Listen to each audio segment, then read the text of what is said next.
الصلاۃ والسلام علیکہ یا رسول اللہ وعلی آلک واصحابک یا حبیب اللہ۔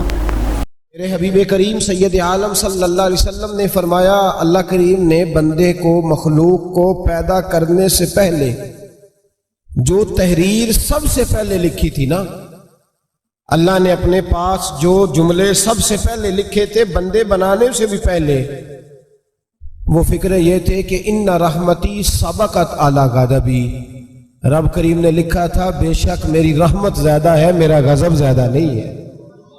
اس نے لکھا تھا کہ میری رحمت ہمیشہ میرے غضب پر غالب رہے گی، غلبہ رحمت کا ہے۔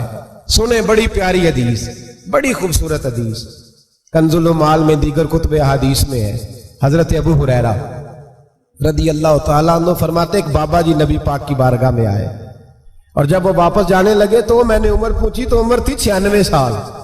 کہتے ہیں بزرگ جب آئے نا تو یہ بھویں جو ہے نا ان کی سفید ہو کے تو یوں آنکھوں پہ آ گئی۔ بڑی چھڑی بابا جی نے پکڑی ہوئی اور دونوں ہاتھ پکڑ کے نا چھڑی کے اوپر جھکے ہوئے ہیں ایک جانب، قربان جاؤں۔ کہتے ہیں جب وہ بزرگ مسجد میں داخل ہوئے تو میرے رسول نے کھڑے ہو کے استقبال فرمایا، کھڑے ہو کے، اور نبی کریم صلی اللہ علیہ وسلم نے آگے بڑھ کے بابا جی کو بازو سے پکڑا اور بٹھایا۔ حضور بیٹھ گئے، کہا بزرگوں کیسے آئے ہو؟ تو کہتے ہیں وہ بابا جی بات کرتے تو آنکھ کھول کے پہلے حضور کا چہرہ دیکھتے، پھر وہ بات کرتے تو ان کے لب و لہجے کے اندر بڑی پریشانی، بڑی تکلیف، بڑی مایوسی۔ عرض کرنے لگے یا رسول اللہ، حضور زندگی ساری گناہوں میں بیت گئی ہے، حضور غلطیاں ہی غلطیاں، یاد ماضی عذاب ہے، یا رب چھین لے مجھ سے حافظہ میرا۔ اے اللہ کے رسول بڑی لمبی فہرست ہے، پاپ ہی پاپ ہے، کالے سیاہ دفتر ہے۔ یا رسول اللہ صلی اللہ علیہ وسلم جب پلٹ کے دیکھتا ہوں حضور مجھے نیکی دکھائی نہیں دیتی۔ حضور اس عمر میں آپ کا ایک صحابی ملا ہے، اس نے بات سمجھائی ہے تو تھوڑا خیال آیا ہے، لیکن یا رسول اللہ صلی اللہ علیہ وسلم اب میرا وجود بیکار ہو گیا ہے، حضور بوڑھا ہو گیا ہوں۔ 3 باتیں کہیں بزرگوں نے اور نرالی کہیں، کہنے لگے یا رسول اللہ صلی اللہ علیہ وسلم، حضور اب تو میری کمر بھی سیدھی نہیں ہوتی کہ میں نماز ہی صحیح ادا کر سکوں، بوڑھا ہو گیا ہوں۔ یا رسول اللہ صلی اللہ علیہ وسلم اب میرے اندر طاقت نہیں کہ میں محنت مزدوری کر کے صدقے اور خیرات دے سکوں۔ یا رسول اللہ صلی اللہ علیہ وسلم اب میں تلوار لے کے جہاد بھی نہیں کر سکتا، حضور نہ میں لمبی نمازیں پڑھ سکتا ہوں، آقا نہ میں صدقات و خیرات دے سکتا ہوں، محبوبہ نہ میں دین کے لیے کوئی جہاد کر سکتا ہوں، بیکار وجود ہے، بیکار وجود کو تو گھر والے برداشت نہیں کرتے، بچے دعا کرتے ہیں یا اللہ ابا جی کو پردہ دے دے، اماں کو پردہ دے دے، بیکار ہو گیا ہوں اور آج آیا ہوں تو مجھ بیکار کو میرا رب قبول کر لے گا؟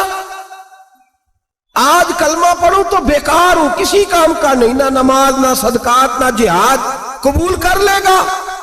حضرت ابو ہریرہ فرماتے ہیں جیسے برسات میں بارش کی جھڑی لگتی ہے، یوں مصطفیٰ کی آنکھوں سے جھڑی لگ گئی، حضور کھل کے روئے، کھل کے۔ اور میرے حبیب پاک نے فرمایا بزرگوں بڑے مجاہد ہیں، دین کے لیے جہاد کرنے والے بڑے ہیں، رب کریم کو آپ کی تلوار کی اتنی حاجت نہیں، اور فرمایا اس کے خزانے کوئی خالی تو نہیں کہ آپ ہی گویا صدقہ دیں گے تو بھرے جائیں گے، اور فرمایا پھر رب کریم کی شان میں اضافہ نہیں کرتی عبادتیں، وہ تو بندے کو نفع دیتی ہیں۔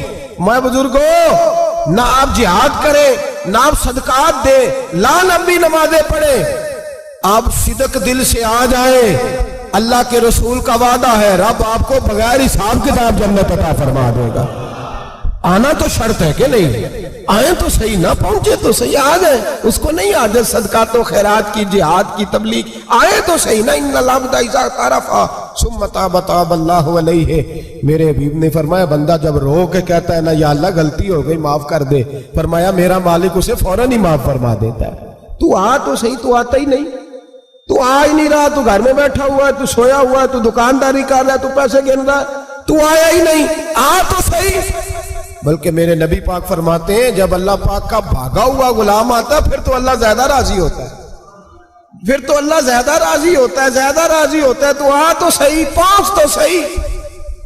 بلکہ صوفیات اور بات کرتے ہیں، وہ کہتے تو کبھی بھول کے بھی رب رب کرے تو اللہ تو اسے بھی قبول کر لیتا ہے، بھول کے۔ ملا رومی کہتے ہیں بنی اسرائیل کا بندہ ہے، صنم پتھر کو کہتے ہیں، بت کو کہتے ہیں، بت کے سامنے کھڑا ہے اور ساری رات کہتا ہے یا صنم یا صنم یا صنم، اے پتھر اے بت، ساری رات پکارتا رہا۔ رات گہری ہو گئی، نیند کا غلبہ، تھک گیا، سونے کے قریب آیا تو غلطی سے منہ سے نکل گیا یا صمد، یا صنم کی جگہ نکل گیا۔ رب کریم نے فرمایا جبریل دوڑ کے جا، جو مانگتا اسے دے دے۔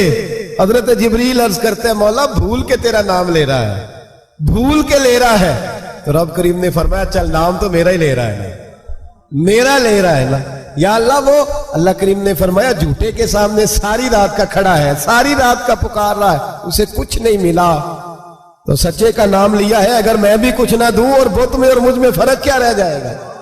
جا جو مانگتا ہے جھولی بھر کے دے، نام تو لیا ہے نا۔ او بھائی تو بہانا تو بنا نا، وہ آ تو صحیح نا، تو یہاں آ جا، پہنچ جا، آ جا، بس بیٹھ جا، اس کی بارگاہ ناز میں حاضر تو ہو نا۔ تجھے فرصت ہی نہیں، تو یاروں کے لیے ٹائم نکالتا ہے، بازاروں کے لیے ٹائم نکالتا ہے، گلیوں کے لیے ٹائم نکالتا ہے، چوکوں چوراہوں کے لیے ٹائم نکالتا ہے، ہفتے میں ایک دن ہوٹلنگ کے لیے بھی جاتا ہے، لیکن کبھی چھپ کے 2 نفلوں کی تجھے توفیق نہیں ہوتی۔ اور میں کئی دفعہ کہہ چکا ہوں جس بندے کو بغیر عبادت کے رزق زیادہ ملنے لگ جائے اس پر آزمائش ہوتی ہے رب کریم کی۔ اللہ فرماتا ہے اس کو پیسے دو، اسے آنے نہ دینا، اس کو چل پیسے دوڑ جا۔ لوگ سمجھتے ہیں میں بڑا ذہین و عقل مند ہوں، دیکھو میں اپنی ہوشیاری سے چلاکی سے آگے نکل گیا، تو آزمائش ہے، یہ تو آزمائش ہے رب کریم کی طرف سے، یہ تو اس کی خفیہ تدبیر ہے۔ میرے بھائی اس کی بارگاہ ناز تک جو آ گیا، آنا تو ہماری ذمہ داری ہے کہ نہیں؟ پھر اس کی رحمت آگے بڑھ کے استقبال کر لیتی ہے، پھر اللہ کا فضل اس کو تھام لیتا ہے اس بندے کو۔ اور خدا کی رحمت کتنی زیادہ ہے، میرے حبیب کریم سید عالم صلی اللہ علیہ وسلم نے فرمایا اللہ نے اپنی رحمت کے 100 حصے کیے۔ کتنے؟ حضور فرماتے ہیں ایک حصہ اللہ نے دنیا میں نازل کیا ہے۔ کتنا؟ ایک حصہ۔ فرمایا یہ جو ماں بیٹے سے پیار کرتی ہے، باپ بیٹے کے لیے مزدوری کرتا ہے، جو بہن بھائی کے لیے روتی ہے، یہ جو بیوی شوہر کے لیے دعا مانگتی ہے، یہ جو بچے ماں باپ سے پیار کرتے ہیں، فرمایا یہ اس ایک رحمت کا نتیجہ ہے، ایک رحمت کا نتیجہ۔ تو صحابہ کہنے لگے یا رسول اللہ وہ 99 کدھر ہیں؟ نبی پاک نے فرمایا رب کریم نے سنبھالی ہوئی ہے، قیامت کے دن تمہیں عطا فرمائے گا، ابھی تو ایک نازل کی ہے، ابھی اللہ نے۔ ایک بزرگ تھے ہمیں تفسیر پڑھایا کرتے تھے، تفسیر کے استاد تھے۔ میں نے ان سے ایک دن کہا، میں نے کہا حضرت صاحب کچھ باتوں میں نا میں اڑ جاتا ہوں، میں اپنے آپ کو اتنا لائق نہیں سمجھتا، تو کہیں کہیں نا ذہن الجھ جاتا ہے، تو کبھی الجھ جاتا ہوں۔ ایک سوال کئی دنوں کا ہے، اصول تفسیر کا مسئلہ ہے، تو ذرا کچھ چیزیں ایسی ہوتی ہیں بزرگ کہتے ہیں جو کتابوں سے نہیں ملتی، صرف سینوں سے ملتی ہے۔ کورس تو فقط لفظ ہی سکھاتے ہیں، یہ آدمی ہے جو آدمی بناتے ہیں۔ میں نے کہا صاحب یہ سمجھ نہیں آئی کہ یہاں بھی صاحب وہاں بھی صاحب۔ کہنے لگے جی کس طرح؟ میں نے کہا جی یہاں قبر میں بھی سوالوں کے جواب اور پھر قیامت میں بھی۔ مجھے کہنے لگے جاؤ امام راضی کی تفسیر اٹھا کے لاؤ۔ میں تفسیر ان کے سامنے لا کے رکھی تو کہنے لگے یہ سیدنا یوسف علیہ السلام کا واقعہ ذرا دیکھو تفسیر یوسف میں، اس میں ایک عجیب بات لکھی ہے۔ حضرت یوسف علیہ السلام کے زمانے میں قحط ہو گیا، تو جناب یوسف علیہ السلام نے، چونکہ آپ اللہ کے نبی تھے پہلے سے جان گئے قحط ہوگا، تو حضرت یوسف نے گندم پہلے سٹاک کر لی تھی بہت زیادہ۔ باقی علاقوں میں جب قحط پڑا نا، اب سب لوگوں نے مصر کی طرف رجحان کیا گندم لینے کے لیے، تو حضرت یوسف علیہ السلام نے نا شہر کے دروازے پر بندے کھڑے کر دیے، فرمایا جو بندہ آئے نا اس سے 2 سوال پوچھنا، جو آئیں گے لوگ گندم خریدنے، جو آئے 2 سوال پوچھنا، ایک پوچھنا کہاں سے آیا ہے اور ایک پوچھنا لے کے کیا آیا ہے۔ ایک پوچھنا، سمجھ آ رہی ہے بات، اور دوسرا پوچھنا کہ لے کے سونا لے کے آیا ہے، چاندی گندم خریدنی ہے تو کیا چیز لے کے آیا ہے، کہ نگد پیسے لایا ہے، یہ پوچھ لینا۔ جو آئے 2 باتیں پوچھنا، ایک پوچھنا کہاں سے آیا ہے اور دوسرا پوچھنا کیا۔ ایک روایت میں 3 سوال بھی ہیں، لیکن فرمایا پوچھنا 2 سوال ضرور۔ انتظار تھا نا بھائیوں کا کنان سے آنے والوں کا،